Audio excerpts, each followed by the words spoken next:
walked with a limp, you'll notice people walking with a limp. You ever experienced that? I was wondering if you were targeting me in this episode because I've literally been walking with a limp since March. Possibly. So when I saw walking with a limp, I'm like, I feel targeted. No, you know what though? I don't notice it every once in a while that you walk with a limp, but every once in a Because I hide it well. you do, absolutely. It's the walker in front of you that throws it off every once in a while. Yeah, the old lady standing there saying, "Help! I can't get anywhere. Somebody get that man." That's right, exactly. Someone stole my walker. Yeah, but I mean, it just when you need what you need, right? So yeah, but in order to survive. But when you've experienced injury in sport, whether it's a limp or anything else, all of a sudden, when you've experienced that injury, you notice when others have experienced that injury. Sure, and maybe not even like physically a limp, but in other areas, you can. If you have a deficit in your life or something that you are struggling with, you will see that in others. Yeah, for sure. Right? Maybe now limp is an easy one to pick out, but could be a lot of different things. It could be somebody who's got maybe depression or things like that or whatever that might be. You can notice that easily in someone else. Yeah, and when we see someone struggling with that, and when we've experienced it ourselves, we all of a sudden know the setback that comes with it. Sure. Even though we've made great plans to do great things, I'm a pitcher in baseball, which is a sport, and all of a sudden my arm is injured or my shoulder is done. Yeah. I know the setback. Have some more cheeseburgers because that's what baseball conditioning is. No. Baseball conditioning is way more than cheeseburgers. Yeah. So, and I think that's one of the main reasons why people get into coaching because you can see. I remember that. You're lining up for a slap shot in hockey and it constantly goes off the heel of your stick, or you're a receiver coaching young receivers in football and they keep dropping the ball. Okay, well, catch the ball with your eyes, they say. What do you catch the ball with your eyes, not your hands? You want to look the ball in, right?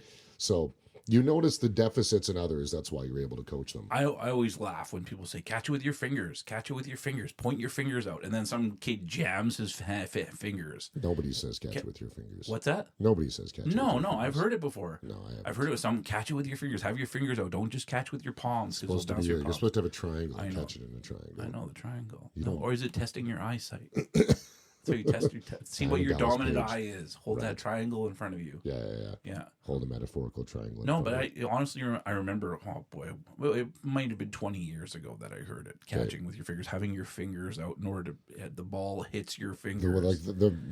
The motions you are making right now tells me you've never actually coached football. No, I've never actually coached football. That would make sense. Thank goodness, but because it looks like you're like trying to attack somebody with like hold your fingers out like that. It's like, are you going to strangle somebody? Like, what are you doing? Maybe that's why things didn't work out for you. But episode 10 is about free will. I am Dan. No, no, you are Dave. No, I'm Dan. You are Dave. I am Dan Dramarski. You're Dave Dawson. This is already off the rails. No problem. Oh, hold on a second. I'm going to grab I have a Sharpie around here and some name tags. Could use some name tags. Hello, my name is Dave. I can do that. You know what? I'm going to do that next time. Actually, I'm going to get lanyards done up. So you come into the sound recording space, put on your lanyard, please, and your binoculars, and I'll know it's you. And then boom, there we go. My binoculars are left over the swimming pool, so. Oh boy. There's a sign up there. Do not let this guy named Dan into our building again. In the same way That's why I think I'm referring myself to as Dan, because when I got thrown out, what's your name? Dan. That's right. That's my disguise. Yeah, my beard's a little longer. I look Amish today. But yes, episode number 10 is about free will, the choices we make. Theme verse for today, Proverbs 16:9. In their hearts, humans plan their course, but the Lord establishes or determines their steps. Yeah, and often we make plans, don't we? We make plans, and there's often enough people in our lives that don't make plans. Mm-hmm. And they end up walking with a limp. Oh, yeah, absolutely. Well, it's kind of like you look forward to a weekend. Oh, Dave, what's your plans this weekend? You got a busy schedule. I got a busy schedule. How do we fit things in? Like recording the podcast. Okay, sure. This area of time works. But there's some people you talk to. What are you doing this weekend? I got nothing but my some pizza pops, a blanket, and a TV screen. I'm jealous. But you're like, plans? That's a plan? Those are the plans. Wow. Yeah. Okay. Here we go. But you know what? It's easy for us to make short-term plans. more difficult sometimes to make long-term plans, Right. and vice versa.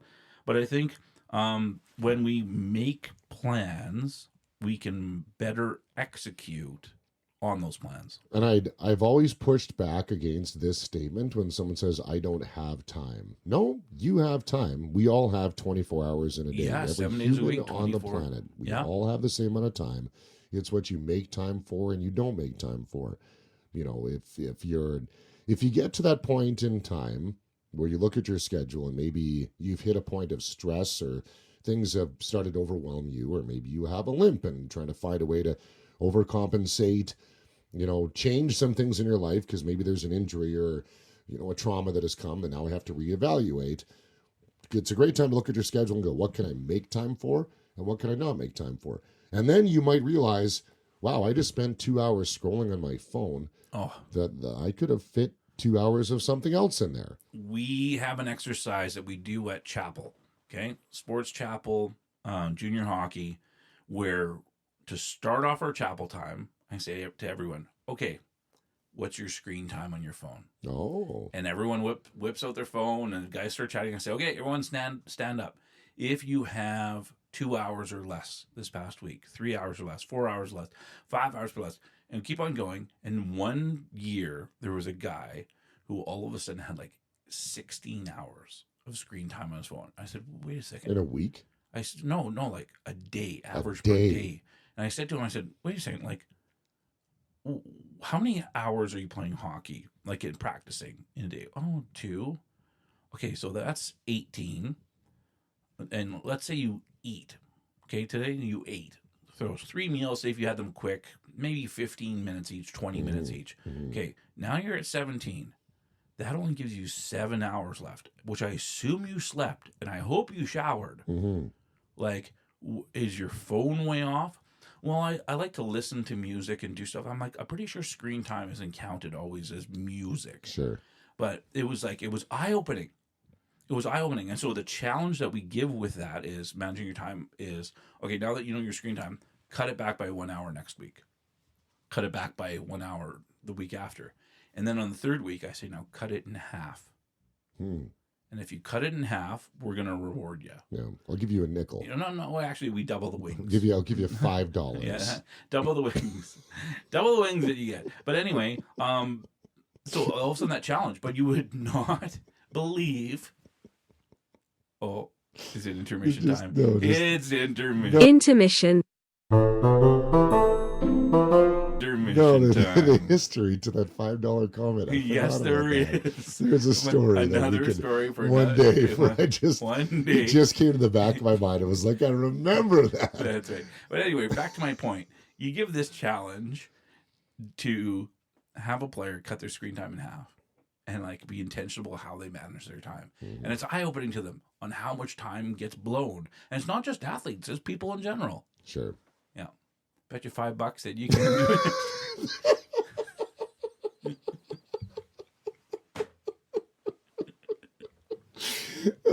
You could tell in my eyes that I hadn't fully put that thought to bed yet. Just thinking through. Intermission. Again.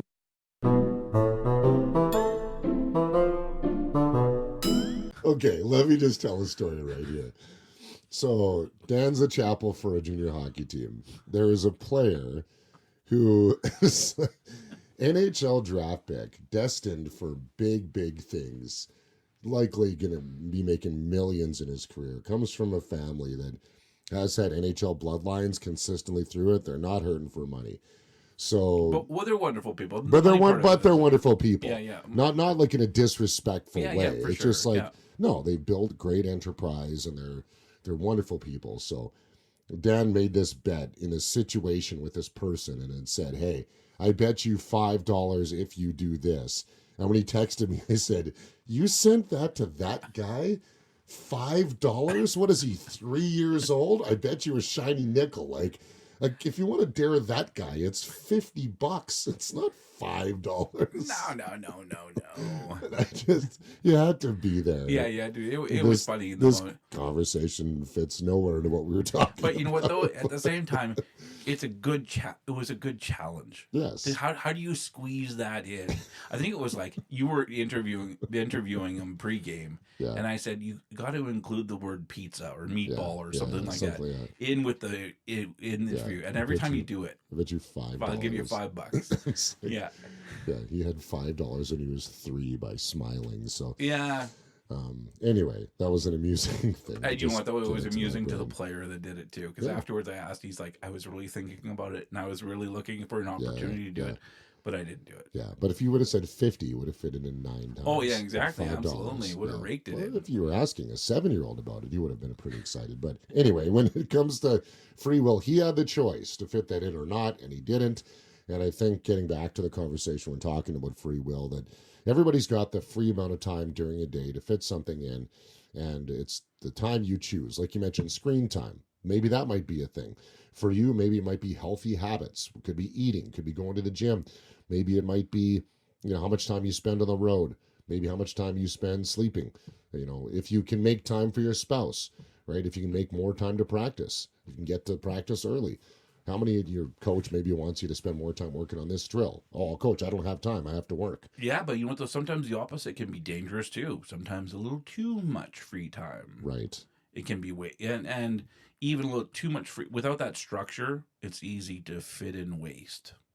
At the same time, people consider waste consumption. Yeah. So how about this? That, somebody who has a lot of bad things happening to them in their life, they think, well, okay, why are all these bad things happening to me, where everybody has the same ability to navigate through situations and do things differently, that my teammate has success, comes from a great family, but, I've had these bad things happen to me. Oh, I must be cursed. Yeah. Or I must be whatever, right? How do you navigate through a situation like that for somebody? Yeah. And so, question for you.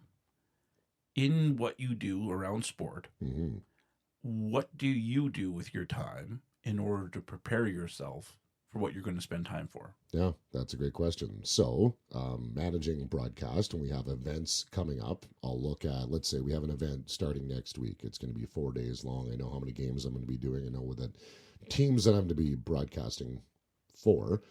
So I'll allocate, okay, I need to build this many rosters. So I know how long it takes me to build a shell of a roster, about maybe an hour per roster, 45 I'm going really fast. So if I have 10 to make, I need to make time for probably 2 days worth of that. Wow. Because I'm not going to sit for 10 hours in one day, because that'll be, the next day I'll spend the whole day sleeping. I'll be just brain tired. So I need to make sure I have enough time to do what I need to do in everything else in life. And then on top of that, to prepare time to do the rosters. And then travel, of course, and making sure I'm rested enough and things like that to plan it out for an event, right? I'm diligent with that time. Yeah, so sometimes I'm not. Sometimes I'm not till 4 a.m. doing it. So you really have to plan your course in order to get doing what you're doing. It doesn't just happen. I think if you want to be successful in something, if you're a business owner, you can't just walk into your business and assume everybody there knows what they're doing. They have a direction. They're all making the same amount of money. They all have the same goals, the same desires. They're robots, right? The peas are full. I need ice cream. Yeah. Go back to episode 9. So weird. It doesn't work that way. Yeah, not everybody is like that, but you need to make a plan to be successful in your business and how you attack your life. And at the same time, there's boundaries with that free will too, because you can't just say, I'm going to stay up for 36 hours straight preparing for this. Yep. Because then now all of a sudden it's caused a detriment. Yeah. That book, Boundaries, I read that about 10 years ago. 7, I'd say probably 6 years ago, more like it. It changed the way I attack a lot of things in my life, my relationships, my friendships, my professional life, because we are human. There are some of us who can have a higher capacity for whatever. I'm one of those that I have a certain amount of capacity in a day, and once that's maxed, I unplug. Oh, interesting. And if it's people, if I'm spending 8 to 10 hours around a lot of people in a day, I need another day just to be alone. Okay. And how does that navigate if you're in this situation? It just works for me. So that helps you regroup for the Helps future me to days. reset and go, okay, now I've had my time alone. Like I just spent this, I was traveling with a friend for 5 days straight. And this friend is a very good friend of mine, but he also will wake up in the morning and he's like, we're going to do 85 things today. And at the end of the day, we're going to hang out, watch a TV show. Yeah. And then like when at the end of the 5 days, I'm like, I have had my people max. Yeah. I got 2 days. Don't talk to me. My phone's off. My lights are off in my condo. Windows are shut. Like I'm talking to nobody. I need that time to regroup again. Well, I remember following you on social media on that trip that you took, and it was really neat seeing all the stuff that you did. At the same time, you'll follow it on a map, and you're like, oh my goodness, these guys covered so much ground. 100%. I thought a little bit about you there, and I was like, okay, knowing the other guy, yeah, you know what? I could see how he would want to go see all that stuff, and it was probably really important for him to go see it. I'm glad that Dave went with him to go do it, because their friendship is like that, where it's like they'll go do stuff together. That's a great adventure. Yeah. At the same time, there's a cost to all of it too, for both, because we're all human. We're exhausted. We get weary. We get other things, and we both have everyone has a temperament. I think a point where all of a sudden it's like, okay, that's enough.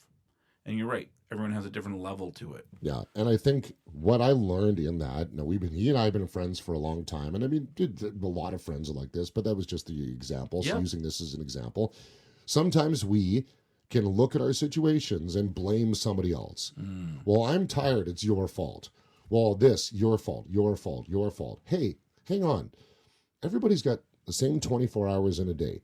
Everybody's got the ability to make decisions, communicate, have choices, right? Yeah. If I choose to not communicate, hey, I need this time to myself to recuperate and recover. Hey, I need this time to do this. I want to do this.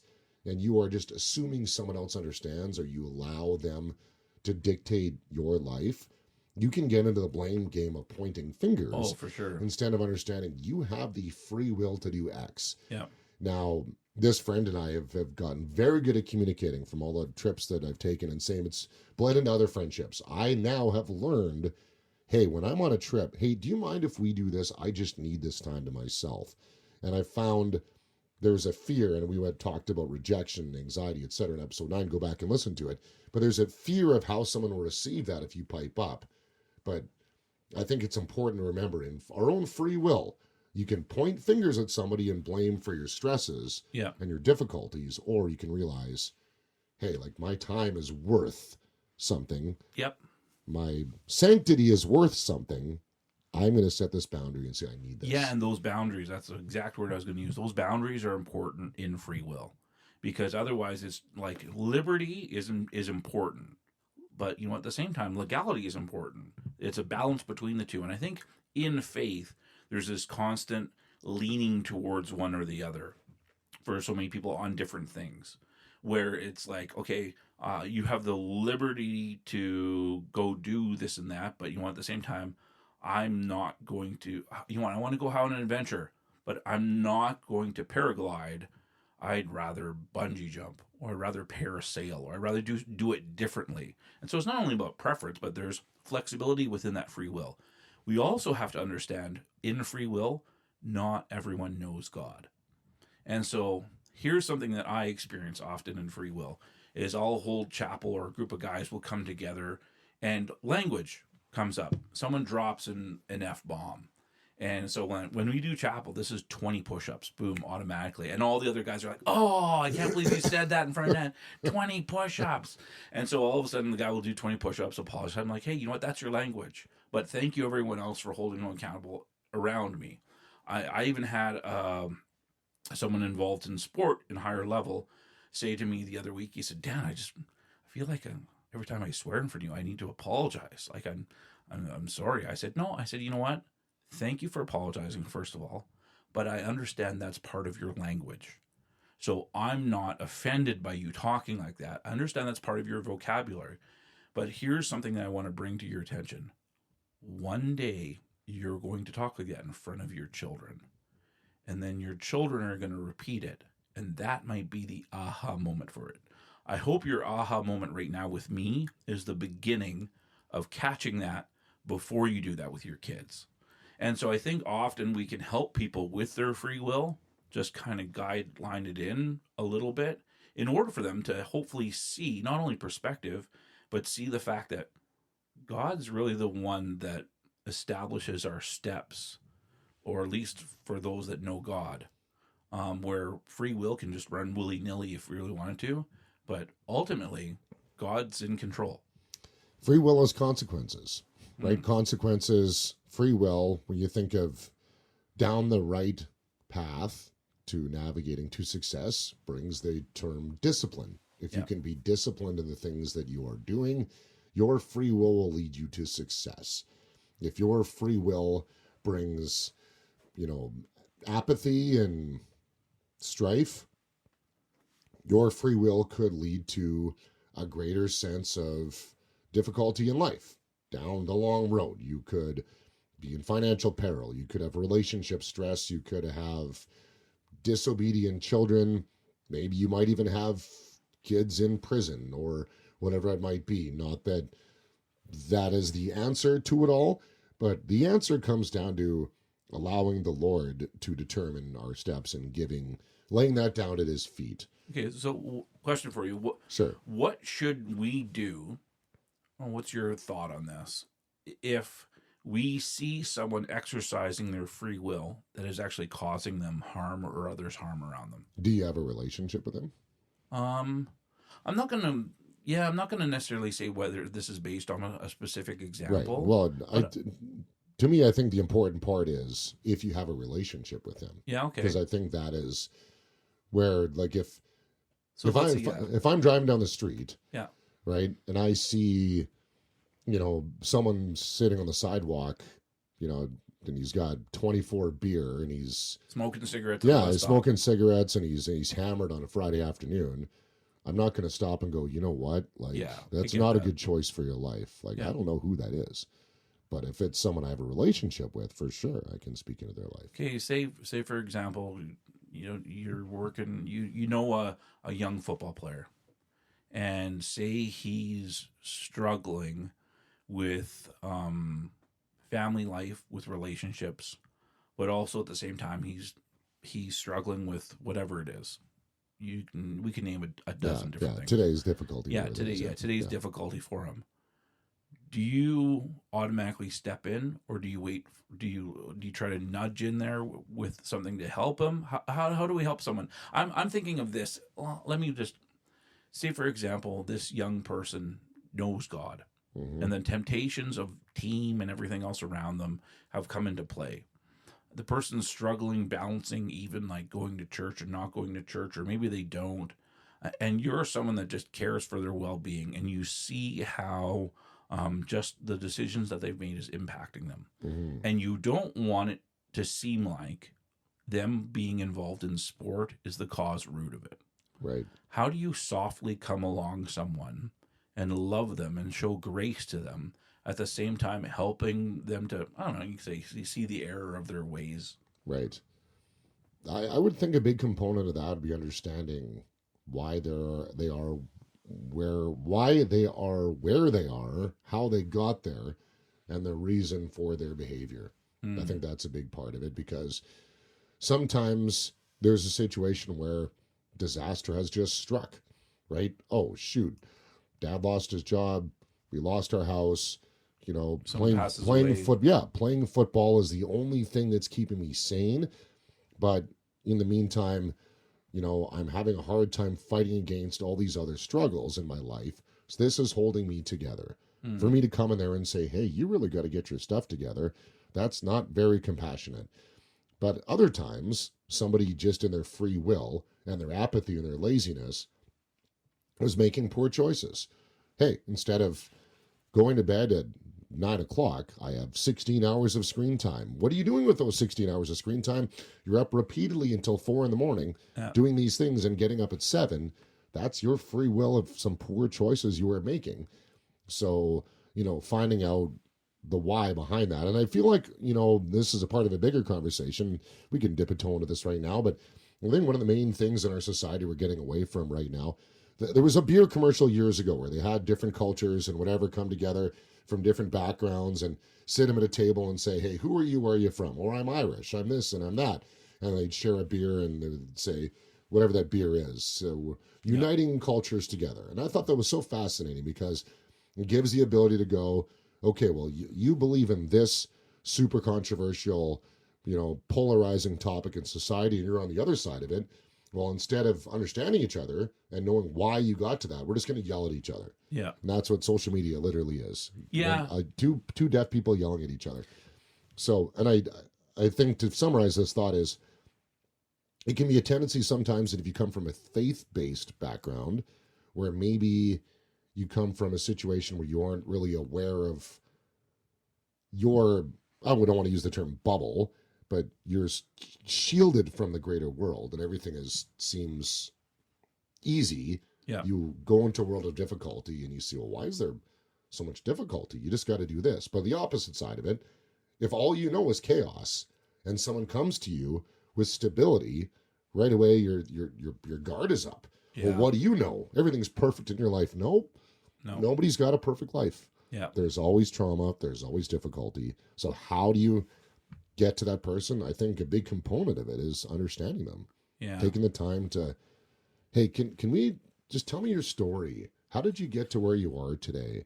Yeah. What would you love to change about your situation? Is there anything you'd love to change? If there was a miracle in your life I could pray for right now that you would want to change instantly, what would that be? Yeah, for sure.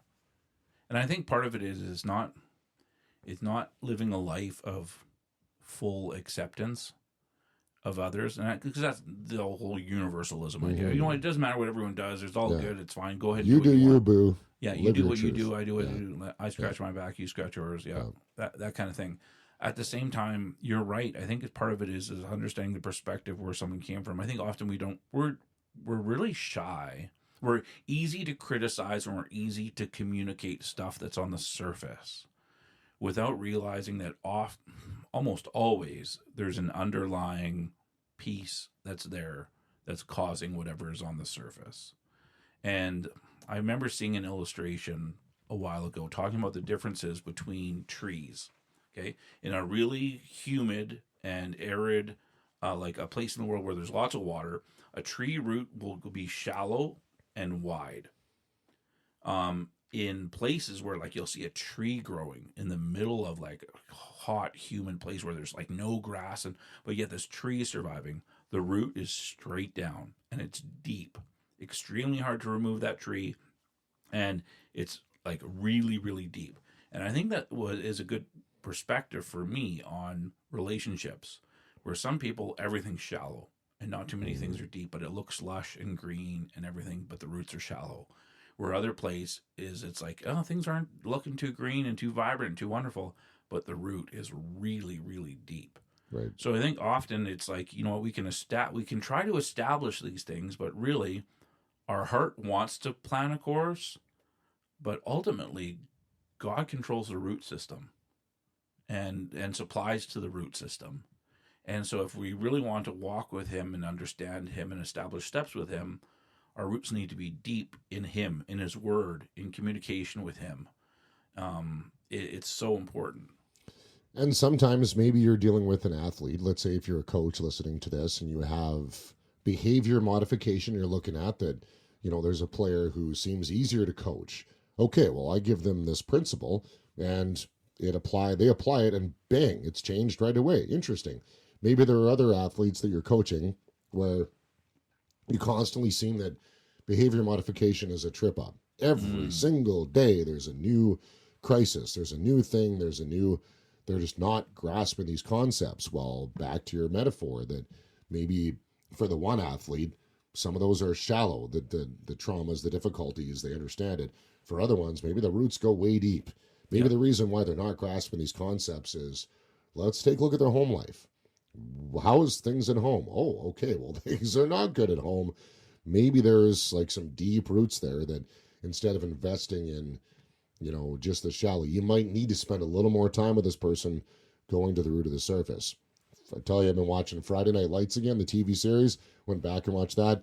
I love the way the coach in this show assesses the way he coaches his players, because there's so much to the show, and he's great at assessing. Some players, the roots are really shallow. Other ones, you got to spend extra time with, because the home life is really difficult, right? So as a coach, that's a big component of it. You're not just a coach, you're also mother, father, brother, sister. You have to be a number of different roles to diagnose and decipher, because sometimes somebody's free will led them down a lot of different choices, but you have the ability to understand them and go, okay, well, for you, it might just be this, hey, go do this. For other ones, you might need to spend a little more time. Yeah, and I think you touched on it a little bit earlier in this episode, just with like circumstances arise too in life. I remember coaching years ago, and there was a kid on the team, and just struggled with confidence and a few other things, and had a supportive family that came, and sadly, mom passed away. Like this kid's like young, like under 10, and loses their mom. And you're like the person who was there at every practice, every game, everything else. And kid played a couple more years and then just stopped playing hockey. No. And you kind of saw that, the plan changed. The plan changed, got involved in other things. I remember meeting his dad and him at a grocery store, and stopped and chatted for a little bit. And it's always nice when you get the hey coach Dan, and you chat with him a little bit, and you found out that the passion changed. And even though they had this path and these steps that they wanted to take, that course changed, their steps changed. Right. And then now all of a sudden their view, I think, on probably whether it's free will or other things, maybe their perspective changed a little bit too. So let's take this, to finish this show on a crazy turn. And it came into my mind when I looked at the itinerary from the beginning, walking with a limp, right? I've been involved with parasports over the last couple of years, been doing para hockey events, made some incredible friendships around the world with the different, Czechia, Italy, Canada, USA. Saw some of the greatest athletes on the planet. Isn't it amazing? I watched some of the highlights. Sorry to interrupt, but the Paralympics, some of the things that they're doing is amazing. Yeah, phenomenal. It's phenomenal. So, you look at the situation of free will. Sometimes free will doesn't mean freedom. Sometimes your habits in your free will lead to difficulty. There are a lot of para hockey athletes that I worked with, military IED, lost their leg. Yeah. Right? Or there's a growth, a disease. Okay, now it has to be amputated. You were skydiving, and as you landed, your leg got caught, and bang, you lost your legs, right? There's so many stories like that we as a society often don't have the ability to understand, to navigate, to process, to even put wisdom to, or how to put words to it. But, this is your new reality. Yep. So, how do you navigate those things? And when I thought of walking with a limp, the first thing I thought of is there are a lot of guys who lost a leg over an IED, was paralyzed. Okay, now my new reality is I'm playing para sport. Yeah. Right. Like how do you navigate those situations? Oh man, I think from I'll just kind of give us this thought, and I think this might be a thought that if you're listening to this, it's good to at the end just maybe take some time and just reflect on this. When situations arrive in life, whether negative or positive, if we go back to God with them and we're willing to take them and just simply put them before God and say, God, what do you want me to do with this? And I think often we think of God when we think of praying, God, okay, I have this situation. Is it right for me to do this? Is it right for me to do that? You know what? I just pray that you give me the answer. Instead of like conversing with the Lord, the scripture says, come, let us reason together. Though your sins are red like scarlet, they become white as snow. And this reasoning together with God and having a conversation with him, and just bringing it before him, say, Lord, I want to plan my course. This has come up and my human desire is to plan my course, but I want you to establish my steps. Lord, what do you want me to do with this? I'm just going to sit here and listen. Yeah. And Lord, as I listen, I pray that you work within my hearts, work within the people that are around me, even without me reaching out to them and talking to them. Help me to figure out what I can do to please you and serve you. you'll be amazed at what happened. Yeah, and I think this topic of free will, and I want to end it on this, is that it's when you get into a situation like disaster, right? Losing a parent, right? I just went through a situation where there was a team that I was involved with, lost one of their coaches, tragic death, Yep. right? So that wasn't part of the plan, but now you need to make a course correct. Somebody's free will got in the way of that, right? Somebody losing their legs, IED, situations like that when disaster strikes. Yeah, out of your control. Out of your control, Lord, what do I do with that? And there's a lot of stories out there that people can share about, this wasn't the plan, but this is where I laid it at the Lord's feet and he now took it.